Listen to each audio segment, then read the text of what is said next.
Čudno je kako ono što ti najviše treba često izgleda kao nešto što drugi jedva primijete.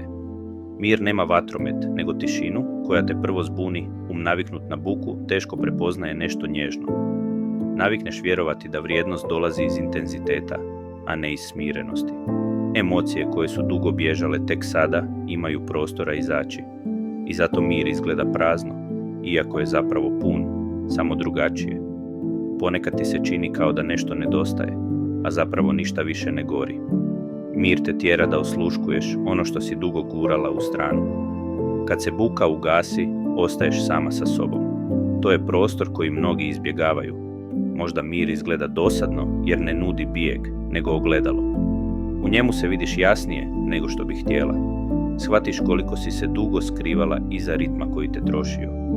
Mir te razotkriva tiho, bez namjere i tek tada shvatiš koliko si se dugo gušila u buci.